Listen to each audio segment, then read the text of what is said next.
In May 1945, Nazi Germany collapsed. The war in Europe was over. But across forests, airfields, factories, and hidden mountain tunnels, thousands of German aircraft remained behind. Fighters, bombers, prototypes, experimental jets. Some were barely damaged, others had never flown at all. So what happened to the Luftwaffe's planes after the Third Reich fell? Were they destroyed, captured, or did they quietly shape the air forces of the post-war world? The answer is far more complex and far more influential than most people realize. By the spring of 1945, the Luftwaffe was a shadow of its former self. Once the most advanced air force in the world, it had been bled dry by years of attrition, fuel shortages, and relentless Allied bombing. Aircraft production still continued, but chaos reigned. Factories were scattered, camouflaged, or moved underground. Pilots were in short supply. Fuel was almost non-existent. When Germany surrendered, tens of thousands of aircraft existed on paper, but only a fraction were operational. Still, the sheer number of machines left behind was staggering. They included frontline fighters, heavy bombers, reconnaissance aircraft, night fighters, and early jet aircraft that pushed the limits of aviation. As Allied forces advanced into Germany, capturing airfields became a priority.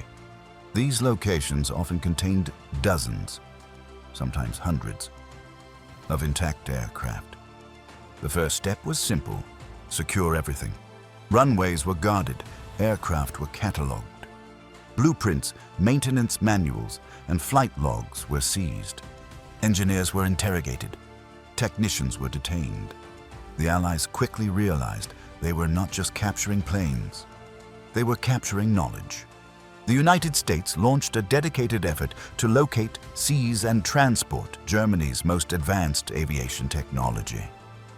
Britain and the Soviet Union followed with similar programs. Entire aircraft were dismantled, crated, and shipped overseas. Others were test-flown by Allied pilots. Some were flown directly out of Germany. Jet engines, swept wings, radar systems, high-speed research. These became the primary targets. This was not salvage. It was strategic extraction. Not every aircraft was worth keeping. Thousands were destroyed. Some were burned on runways. Others were scrapped for metal. Entire airframes were bulldozed into pits, dumped into lakes, or left to rust where they stood. By the late 1940s, Europe's skies were being cleared, but not before every useful secret was taken. What made this moment extraordinary was the urgency.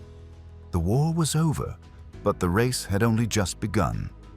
Allied teams understood one thing very clearly: whatever they failed to seize would not simply disappear. If American units arrived hours too late, Soviet forces might already be loading jet engines onto trains. If British teams hesitated, entire research facilities could vanish behind newly drawn occupation lines. Time was measured in hours, sometimes in minutes.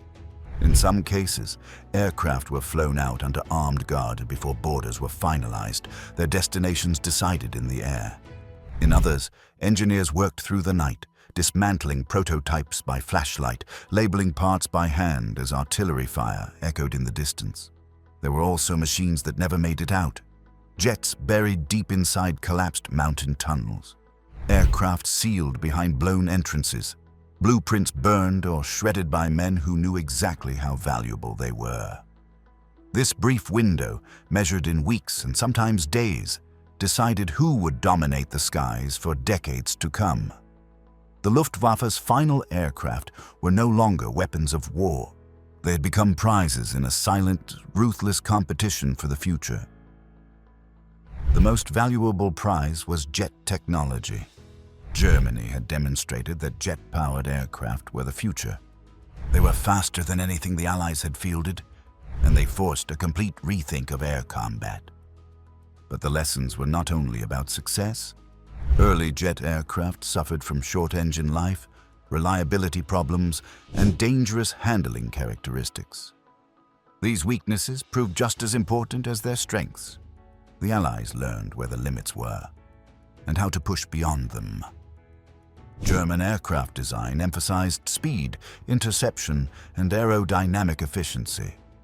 Streamlined fuselages and advanced wing profiles hinted at a future of high-speed flight beyond anything seen before the war.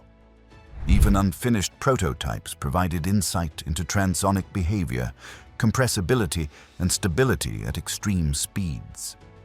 Germany had also developed sophisticated night fighter systems, airborne radar, ground control interception, early electronic countermeasures. Together, they formed one of the world's first integrated air defense networks. These systems laid the foundations for modern radar command structures and electronic warfare doctrine. The capture of Luftwaffe aircraft marked the beginning of a new competition. Former enemies raced to absorb German aviation knowledge. Engineers were recruited, designs were studied, copied, and adapted. This knowledge fed directly into the early Cold War. Aircraft abandoned in 1945 would soon influence fighters, bombers, and reconnaissance planes on both sides of a divided world. Germany itself was divided, and so was its technology. Aircraft, documents, and specialists were split between East and West. In the West, German research was integrated into long-term development programs. In the East, designs were rapidly replicated and fielded. Ironically, Germany's abandoned aircraft helped shape the balance of power between its former enemies. Today, only a handful of original Luftwaffe aircraft survive. They sit in museums, restoration hangars, and private collections.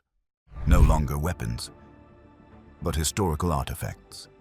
Each surviving aircraft tells a story of innovation under pressure, of ambition without restraint, of technology shaped by war.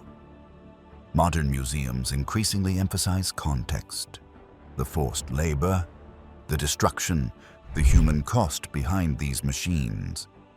Preservation today is not about admiration, it is about understanding. For every aircraft preserved, thousands were lost forever. Experimental designs, radical prototypes, bold concepts. Many vanished before they could ever be fully explored. What remains is only a fragment of what once existed. A technological path abruptly cut short in 1945. Germany's abandoned Luftwaffe planes did not simply disappear. They were studied, dismantled, and absorbed into a new world order. Their influence still echoes in modern aviation, in speed, design philosophy, and air combat doctrine. But they also serve as a warning. Technology is never neutral, and innovation, without restraint, can cast a long shadow.